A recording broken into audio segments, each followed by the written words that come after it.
Bonjour à toutes et à tous. Pour aujourd'hui, on va regarder une nouvelle bibliothèque sur Python. Donc il y a la bibliothèque NumPy. C'est une bibliothèque qui nous permettra du coup de faire pas mal d'opérations scientifiques dessus, dans divers domaines, notamment tout ce qui est résolution numérique d'équations, etc. Qui nous permettra d'introduire les matrices, les vecteurs, tout ce qui est algèbre, tout ça.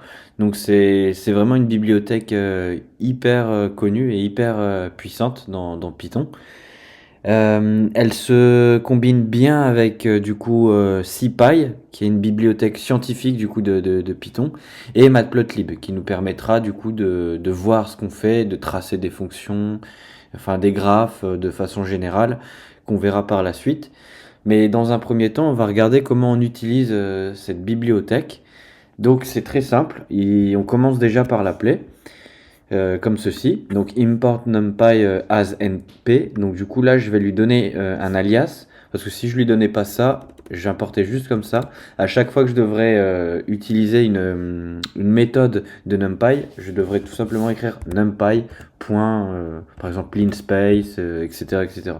Donc par souci de flemme, on écrit un alias et souvent c'est np. Donc là vous voyez qu'il y a un souci, j'ai juste à remplacer np et là maintenant, donc là il me donne la méthode linspace, enfin la fonction de linspace. On va regarder du coup comment on déclare un vecteur. Donc c'est une liste mais sous numpy du coup. Et on regardera également son type. Donc la façon la plus naturelle de faire, c'est tout simplement dans un premier temps stocker une variable a et np.array comme ceci. Donc attention à la syntaxe. Donc là par exemple, je vais tout simplement le remplir par 1, 2, 3. Et donc ici, vous voyez bien sûr les arguments que prend cette fonction array. Donc là, on va faire au plus simple. Si je fais un petit print et que je lance, voilà ce que j'ai. 1, 2, 3. Je peux également afficher son type, comme je vous l'ai dit. Donc type de A. Et là, vous voyez, vous avez cette classe qui est ici, numpy .ndArray. Donc ça veut dire que c'est un tableau à n dimensions. Ici, une seule, bien évidemment, mais ça fait partie de cette classe-là. C'est très très important. Et donc, dans la plupart des codes numériques que vous pourriez retrouver sur YouTube, d'autres cours ou quoi, on travaillera souvent avec NumPy. Et là où j'ai dit que SciPy est compatible avec NumPy, c'est qu'elle suit également cette classe. Donc tout est bien structuré pour que toutes les bibliothèques soient compatibles. Donc on peut également faire des opérations entre vecteurs, tout simplement, ou entre tableaux. Donc par exemple comme ceci. Donc si je fais print de A plus B par exemple, et que je lance, donc voici ce que j'ai. Donc la somme de chaque élément, bien sûr, 1 plus 2, 3, 2 plus 2, etc. On peut également faire tout ce qui est soustraction, bien évidemment. Donc voici, on peut faire également multiplication. Donc attention, ici c'est pas un produit scalaire. Attention. Là je multiplie en fait composante par composante. Donc 1 fois 2, 2 fois 3 et 3 fois 4. Si je veux faire un produit scalaire entre ces deux vecteurs, c'est bien évidemment possible. Pour ceci, il suffit juste de faire cela. Donc il suffit juste de remplacer le fois, l'étoile, par le arrobase. Ou bien, tout simplement, faire ceci. Donc np.dot, donc là vous voyez que dot est une fonction de NumPy. Donc là qu'est-ce qu'on fait? Comme le produit scalaire est invariant, donc a fois b est égal à b fois a, donc a virgule b par exemple. Et si je lance le print, donc vous voyez, j'ai 2 fois le résultat 20. Donc, bon, bien évidemment, la méthode la plus rapide, c'est le arrobase, mais vous voyez que ça donne le même résultat. Donc là, c'est le produit scalaire entre deux vecteurs, et à ne pas confondre du coup avec l'étoile qui, elle, correspondrait plus à un produit tensoriel. Donc on multiplie composante par composante, comme si c'était une addition ou une soustraction. Donc ça, c'est une façon de remplir un tableau, à la main, bien évidemment, ou de façon plus intelligente avec une boucle, comme on l'a vu précédemment. Donc on peut boucler les éléments. Par exemple, si un vecteur A suit une certaine logique, je dis une bêtise, mais chaque élément, on ajoute 1 à chaque élément. On va pas faire 1, 2, 3, mais on pourra tout simplement boucler et dire que chaque élément, du coup, on ajoute 1. Donc par exemple, on pourrait écrire un code comme ceci. Donc voici un petit code. Donc là, par exemple, j'initialise mon vecteur A. Donc là, c'est une nouvelle fonction qu'on voit. Donc là, qu'est-ce que c'est? Donc dans NumPy, j'ai la fonction 0 qui me permet en fait d'initialiser un vecteur, une liste, hein, un tableau, une dimension, donc avec 10 zéros dedans. Et donc qu'est-ce que je fais? Je boucle, hein, je dis de i allant de 0 jusqu'à 10, donc en réalité c'est un len. Hein. Il y a bien 10 composantes, mais on s'arrête à 9, bien évidemment, parce que sur Python on commence à 0. Donc je vais boucler A et je vais tout simplement dire que j'incrémente de 1 chaque élément. Donc si je fais un petit print A, je suis censé avoir 0, 1, 2, 3, 4, 5, 6, 7 jusqu'à 9 du coup. Donc si je lance, voilà ce que j'obtiens. Donc voici un vecteur du coup allant de 0 jusqu'à 9. Je peux bien évidemment varier les choses, hein, et mettre les carrés donc de la table de multiplication, hein, 1 fois 1, 2 fois 2, 3 fois 3. Donc si je lance, voici le carré, on s'arrête bien à 9. Si je voulais aller jusqu'à 10, bien sûr, j'ai juste à augmenter et aller à 11, bien évidemment.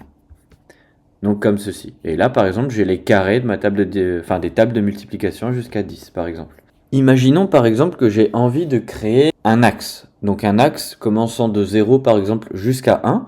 On va le faire de façon intuitive. Donc je vais déclarer x par exemple, l'axe des abscisses, np.0 par exemple. Donc on va aller jusqu'à n. Et pour avoir le 10e point, on prendra n plus 1. Sinon on s'arrêtera à 9, vu qu'on commence en 0. Supposons que j'ai envie de créer un axe donc, de 0 jusqu'à 1 par exemple. Il me faut déclarer mon n par exemple.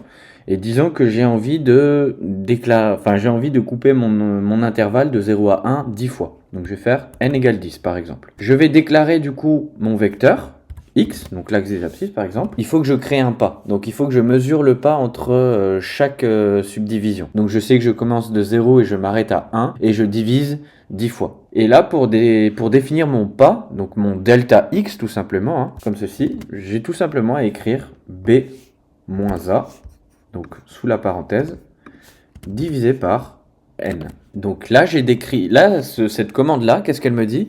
Elle me dit que j'ai un axe, en fait, de 0 jusqu'à 1, et je divise cet axe d'une certaine longueur, delta x. Donc on peut bien évidemment regarder qu'est-ce que ça vaut, delta x. Hein. Donc ça vaut 0,1. Donc c'est-à-dire que ce que je vais faire, c'est que je vais commencer de 0,1, de 0, pardon. Ensuite, je vais rajouter 0,1, 0,1, 0,1, etc. jusqu'à ce que cette somme me fasse arriver à 1, la borne B. Et donc, du coup, qu'est-ce que je peux faire là? Je peux faire une boucle. Je vais prendre l'élément de départ qui est tout simplement A, plus je vais ajouter du coup chaque terme. Et qu'est-ce que je vais ajouter tant de fois? Bah, c'est la longueur en fait de mes subdivisions, donc delta x. Et combien de fois je l'ajoute? Je l'ajoute n plus 1 fois. Autrement dit, i fois, vu que c'est l'indice i qui va parcourir la boucle.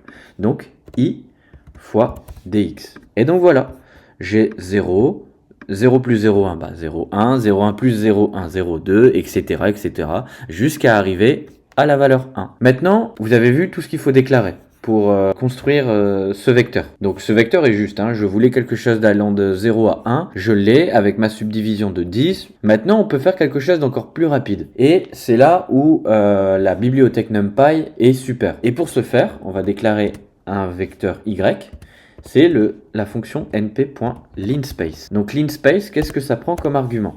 Donc là on voit que ça prend un début, ça prend une fin, et ça prend du coup une subdivision. Donc le début correspondrait à A, la fin correspondrait à B, et la subdivision, ça serait notre n. Sauf qu'on veut aller jusqu'à 10, n plus 1. Et bien si je fais maintenant un print de x et un print de y, comme ceci, regardez ce que ça donne. On a exactement la même chose, vous voyez? Sauf que ici, je n'ai qu'une ligne, sauf qu'ici, j'ai 6 lignes. Vous avez vu?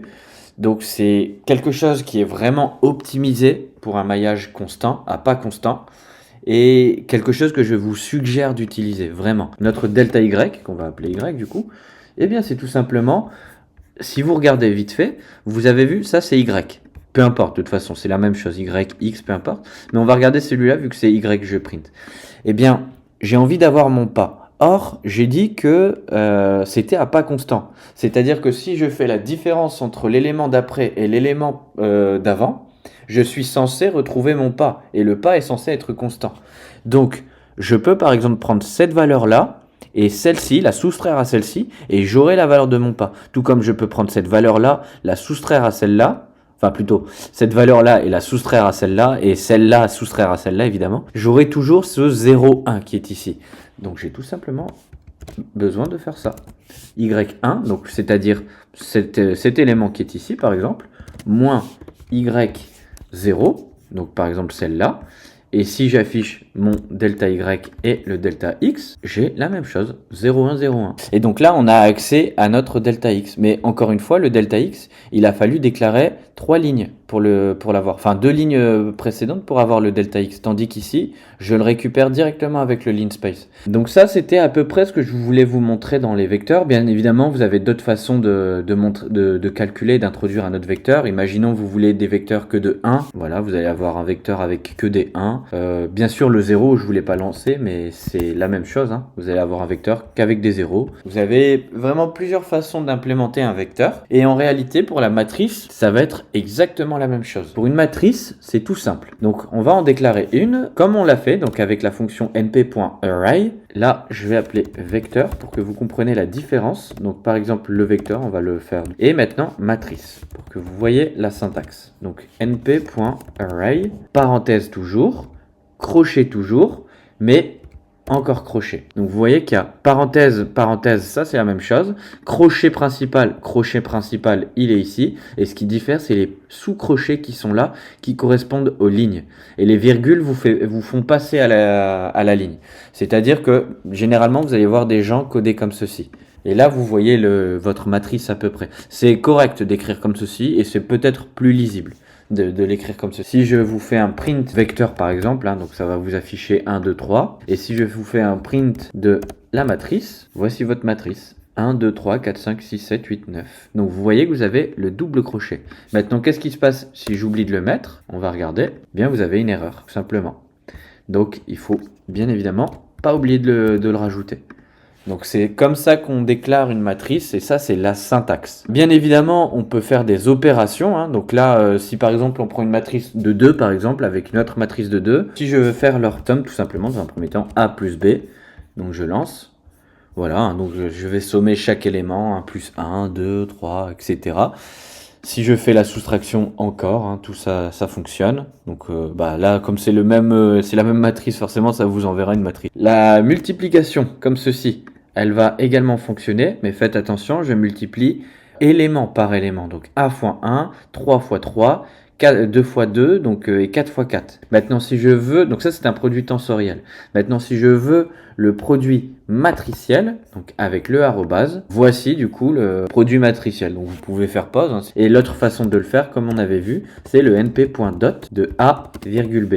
Attention, cette fois-ci, le produit matriciel n'est pas invariant. Donc a fois b, c'est pas la même chose que b fois a. Donc ça, c'est une façon de faire. On peut également calculer du coup une matrice, par exemple avec la puissance, donc a puissance 2. Donc étoile, étoile, hein, bien évidemment. Donc ça, c'est ce qui concerne les matrices. Et si on peut aller encore plus loin en introduisant donc np.linalg, cette fois-ci, point. Et là, en fait, on va avoir plein de choses vraiment très intéressantes liées à l'algèbre. L'algèbre linéaire, c'est ce que veut dire linalg. Donc qu'est-ce que vous avez? Ici, vous allez avoir tout ce qui est déterminant. Valeur propre, vecteur propre, l'inverse de la matrice. Donc par exemple, si je veux calculer le déterminant de ma matrice, je viens le stocker dans une variable, déterminant égale, et si je fais un print, donc de det, et je m'attends à recevoir une valeur. Donc là, voici le déterminant de ma matrice, donc qui est de moins 2. Si je veux calculer l'inverse maintenant de ma matrice, inv est égal à np.linalg. Bien évidemment, on peut l'écrire comme un alias également, hein. LG par exemple. Et dans ce cas-là, je suis plus obligé de faire ceci, mais tout simplement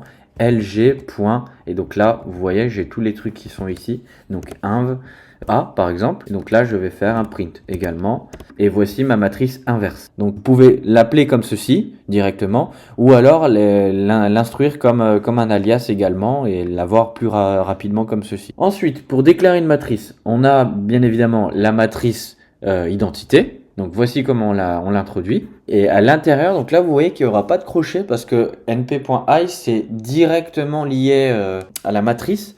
Donc par exemple, je veux une matrice de, bon, on va faire 3 par exemple, hein, de taille 3,3. Et donc si je fais un print identité, comme ceci, et que je lance, voici ma matrice. 1, 0, 0, 0, 1, etc. Bien évidemment, je peux également l'écrire à la main avec le np.array. Évidemment, si c'est une matrice 3,3, ça le fait.